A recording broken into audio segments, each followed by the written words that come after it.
बघा लालबाग करी रोड गर्दीच गर्दी पहिला दिवस आहे. आता आम्ही कॅब करून पुन्हा लालबागला आलो आहोत करी रोडवरून. करी रोड नाही, परेलवरून आम्ही करी रोडला आलो. सो करी रोड आणि लालबाग याच्यामध्ये आम्ही आहोत आता. आता जवळजवळ लंच टाईम झाला होता म्हणून आम्ही ते लाडू सम्राटमध्ये काही स्नॅक्स खायला थांबलो होतो. तिथेही खूप गर्दी होती, जिथे जाईल तिथे गर्दीच दिसत होती. नंबर्स होते काही पुढे, पण एक 10-15 मिनटात लागला आमचा तिथे नंबर. मला माहीत नव्हतं तिथे आता AC रूम्स पण त्यांनी रेस्टॉरंटचं केलं आहे, ते मला माहीत नव्हतं. ते पलीकडे होतं, नाहीतर आम्ही तिथेच गेलो असतो. इतक्या वेळ थांबून वेळ गेला नसता आमचा तिथे, आणि एखादा अजून गणपती आम्हाला करता आला असता. सो ऑर्डर केली आम्ही वडा आणि कोथिंबीर वडी. वडा अतिशय छान असतो, मला माहिती आहे त्याची टेस्ट मस्त असते टेस्ट, आणि कोथिंबीर वडी पण छान असते. माझ्या मुलाने सीताफळ मिल्कशेक घेतलेला आणि मी पियुष घेतलेलं. रिजनेबल रेट्समध्ये होऊन जातो नाश्ता आपला. आता आम्ही बाहेर आलो आणि आम्हाला मुंबईचा राजा करायचा होता. सो त्यासाठी आम्ही लाईनमध्ये उभे राहिलो आहे. मुंबईचा राजा म्हणजेच गणेश गल्लीचा गणपती. सो त्यासाठी आम्ही लाईनमध्ये उभे राहिलो आहे आणि आम्हाला जवळजवळ 2 ते 2.5 तास लागले इथे ह्या लाईनमध्ये. आम्ही विचारही करू शकत नव्हतो लालबागच्या राजाला जाण्याचा, कारण ऑलरेडी आम्हाला भरपूर उशीर झालेला.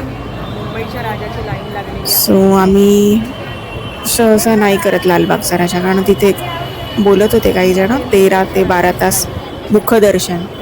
चरणस्पर्शाला तर खूपच वेळ लागला असता. सो मुखदर्शन पण नाही. सो हे खूप जुनं आहे लाडू सम्राटचं उपहारगृह. हे काही फुगे विक्रेते, असंच मला शूट मिळालं म्हणून मी घेतलं, छान वाटलं म्हणून. तिथे काही मुलं ते जिम्नॅस्टिक करतात ना, तसे काही खेळ करत होते. म्हणजे असं एंटरटेनमेंट होत होती. लाईन अशी कधी पुढे गेली आणि किती वेळ झाला वगैरे एवढं काही लक्षात राहत नाही, कारण आपण एका वेगळ्याच वाईब्समध्ये असतो, फेस्टिव्ह वाईब्समध्ये, आणि आपल्याला किती वेळ झाला ना तरी थकवा वगैरे काही जाणवत नाही. आता हळूहळू लाईन पुढे सरकते. इथे 2 लाईन होत्या, एक पासधारकांची आणि एक विदाऊट पासधारकांची. ॲक्सिडेंटली आम्ही विदाऊट पासधारकांच्या लाईनमध्येच आहोत. सो परत मागे जाऊन पास काढण्यात काही पॉईंट नव्हता. गर्दी तेवढीच होती आणि तेवढीच ती लाईन त्याच गतीने पुढे जाते. सो त्याचा काही एवढा इश्यू नाही. एवढंच की आम्ही ज्या लाईनमध्ये होतो ती बाल्कनीमध्ये जात होती, आणि ते आमच्यासाठी प्लस पॉईंट ठरलं. कसं ते पुढे दिसेल तुम्हाला बघा. इथे त्यांनी मॅप पण दिला आहे, पण मॅपची तशी काही गरज नाही आपल्याला. जशी लाईन फ्लोने जाते तसं आपल्याला जायचं आहे. इथे काही पंखे लावलेत आणि हे त्यांचं डेकोरेशन आहे जे वरती दिसतंय. ते बल्ब जर लाईट जर त्याची ऑन असती ना तर जास्त खुलून दिसलं असतं. मे बी ते रात्रीसाठी त्यांनी प्रोव्हिजन केलं असेल. बघत राहा व्हिडिओ. आता लाईन पुढे जाते. इथे तरी बोर्ड्स लावले आहेत. पासधारकांची लाईन वेगळी आहे. आणि आता आपण मुख्य प्रवेशद्वारापाशी आलो आहोत मुंबईच्या राजाच्या. हे राजा का म्हणतात काही माहीत नाही मला. मला फक्त राजा लालबागच्या राजाला म्हणतात एवढंच माहीत होतं आधी. मुळात गणपतीला राजा का म्हणतात ते माहीत नाही मला.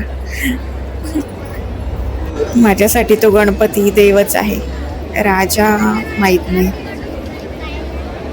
सो हे असं बालाजीचं, तिरुपती बालाजीचं मंदिर इथे साकारलं आहे. अतिशय सुंदर असं आर्किटेक्चर केलं आहे. इथे बघण्यासारखं आहे. त्याच्यासमोर नंदी पण आहे. तो पण एक भव्य नंदी तिथे साकारला गेला आहे. दिसेल पुढे तुम्हाला. म्हणजे शूटमध्ये आहे हे सगळं. लाईन खूप हळूहळू पुढे जात होती. गणपती बाप्पा मोरया असं नामस्मरण करून, जयघोष करून त्याच वातावरणात आपण तल्लीन होऊन जातो आणि पुढे पुढे लाईन कशी सरकते हे आपल्याला समजत पण नाही.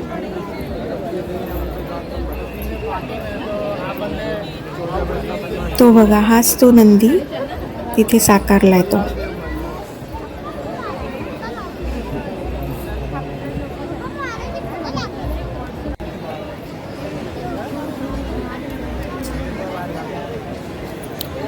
हे असं भव्य बालाजीचं मंदिर इथे साकारलेलं आहे. गर्दी खूप होती. पहिल्या दिवशी 27 ऑगस्टचं साधारण 2:30 वाजताचं शूट आहे. पण छान पॉझिटिव्ह वाईब्स येत होत्या. असं वाटत नव्हतं की आपण कुठल्या गर्दीत आलो आहे. ढग पण दाटून आलेले, पण पाऊस नाही आला नशिबाने. नाही तर खूप वेगळंच झालं असतं दर्शन. काही जणांनी छत्र्या उघडल्यात, पण तेवढा नाही, ड्रिझलिंग होत होतं फक्त. अतिशय सुंदर असं हे देखावा त्यांनी उभारला आहे. अशा 2 लाईन्स होत्या. वर जाते ती बाल्कनीमध्ये जाणार आणि खाली जी जाते ती चरणस्पर्शाकडे जाणार. पण लकीली आम्ही वरतीच जातोय. व्यवस्थित दर्शन होतं वरती.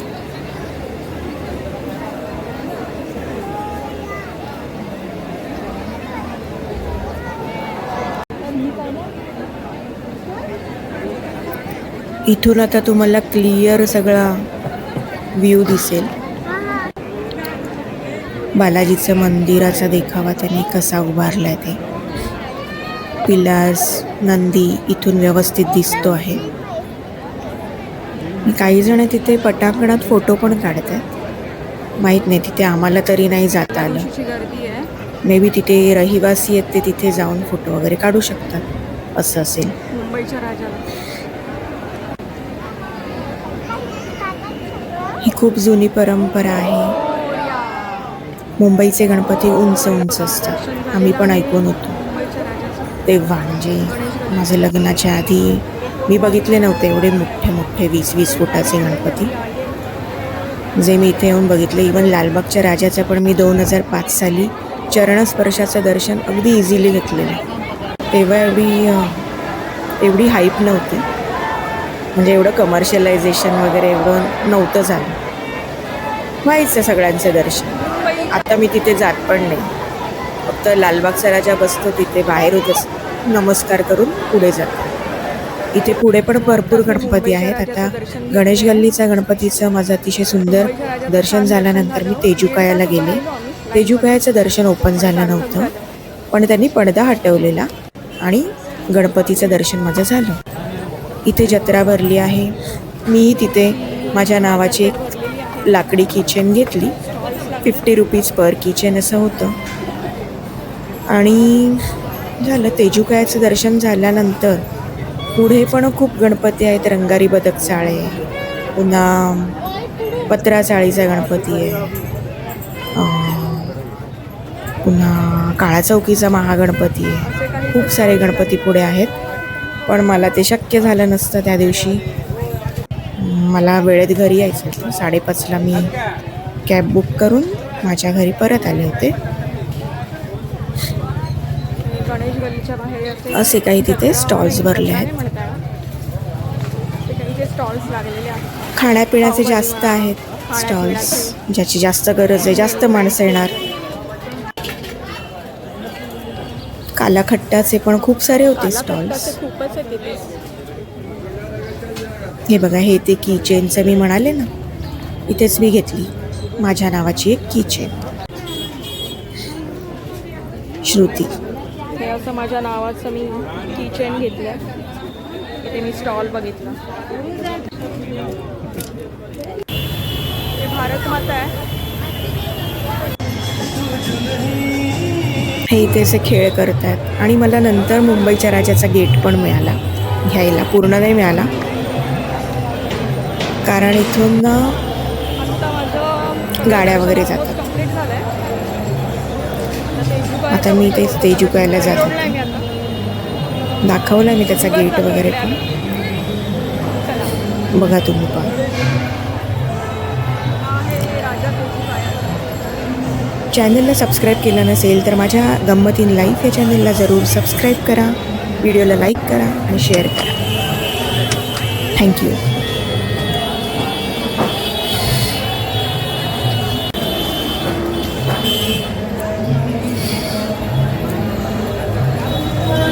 सो आम्ही गेलो तेव्हा तेजुकायाचा काही गेट उघडा नव्हता, पण बाहेरून त्यांनी गणपती ओपन ठेवलेला. सो त्याचा फोटो मी काढला आहे आणि आता मी घरी जाते कॅब करून. चला बाय.